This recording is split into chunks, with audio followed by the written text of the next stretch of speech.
என்றும் நான் செல்ல மாட்டேன். ஆவியானவரே, அன்பின் ஆவியானவரே, உங்க வீட்டுல பரிசுத்தாவியானவர் நிரப்பப்பட வேண்டும். You should be filled by the Holy Spirit. அன்பான தேவ பிள்ளைகளே, My beloved children, நீங்க உண்மையிலே தேவனுடைய ஆவியை பெற்றிருப்பீர்கள் என்று சொன்னால், if you have truly received the Holy Spirit, ரொம்ப ரொம்ப தேவனை பிரியப்படுத்துவீங்க. you will please the Holy Spirit. இப்போ எனக்குள்ள ஒரு அபிஷேகம் இருக்குது. I have an anointing. எப்படியாவது ஒரு வார்த்தை தேவ பிள்ளைகளுக்கு போகட்டுமே என்கின்ற ஆர்வம். I have that wish that the word should reach my children.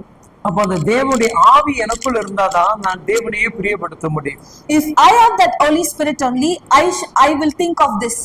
இந்த மாமிச சிந்தை உள்ளவர்கள், if you have flesh thoughts, மாமிசத்துக்கு உட்பட்டவர்கள், the people who are in the fleshly thoughts, Bible இந்த பக்கம் இருக்கும், the Bible will be like this, இந்த பக்கம் TV ஓடும், there will be TV running over, அந்த பக்கம் மொபைல் வந்து நம்ம பேசும், the mobile will be speaking that side, அந்த பக்கம் ஒரு சண்டை நடக்கும், there will be a fight happening.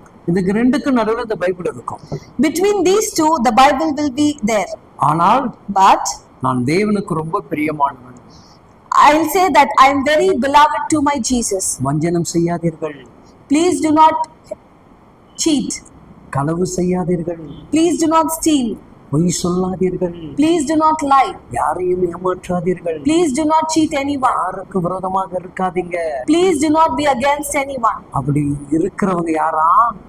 those who are doing like that are மாமிசத்துக்குரியவர்களா, are fleshly people. அவங்களுக்குள்ள தேவனை பத்தியே நம்ம இருக்காதான். they don't have fear of the Lord. என்ன பிரதர் இப்படி சொல்றீங்க?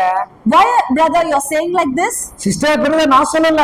sister and brother I'm not saying like this. நீங்க கையில பிடிச்சிருக்கீங்க பாத்தீங்களா ஒரு பரிசுத்த வேதாகம். the Bible which you are carrying says like this. ரோமர் 8:8 விதமாக சொல்லுகிறது.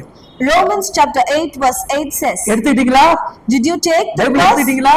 did you take the Bible? படிங்களா? now read it. என்ன குறை சொல்ல மாட்டீங்க. you will not blame me. மாம்சத்துக்கு உட்பட்டவர்கள் தேவனுக்கு பிரியமாய் இருக்க மாட்டார்கள். those who are in the realm of the flesh cannot please God. உண்மைதானே? is it true only? no. இப்ப நான் உங்களை திட்டினேனா?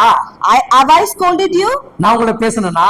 did I tell against anything Bible தானே பேசுது. the Bible only no says. அப்ப நீ மாமிசமாக இருந்தா என்ன பண்ற? if you are within the flesh, what you doing? ஐயா எங்க இவளையக்கார கடிஞ்சு கொட்டினே இருக்கிறாரு. always my pastor is scolding me like this. எண்ணெயில கடுகு போட்ட மாதிரி பொரிச்சு தள்ளிக்கிட்டே இருக்காரு. it's like the mustard seed is boiled in the oil. அப்படியே வெடிக்குது. it's just bursting. மாமிசம் வந்து என்ன ஆகுது? when we are filled by the flesh, அப்படியே ஆட்டா பாம் வெடிச்சதை போல வெடிக்குது. it's like bursting out the atom bomb. அப்படியே அந்த உக்கிரம் கோபம் வருது பாருங்க. when we are feeling angry, தேவனை பிரியப்படுத்தவே முடிய மாட்டேங்குது. we cannot please God.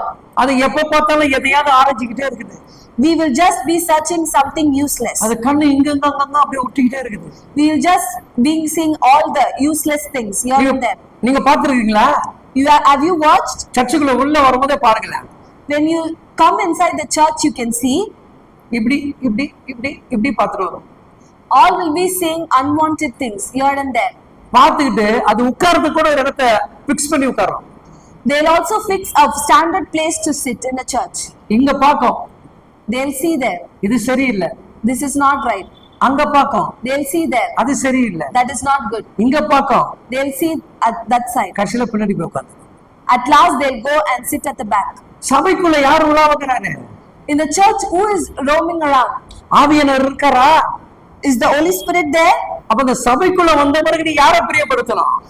after coming to the church who should you please? தேவனை தானே பிரியப்படுத்தணும். you should please God only. no.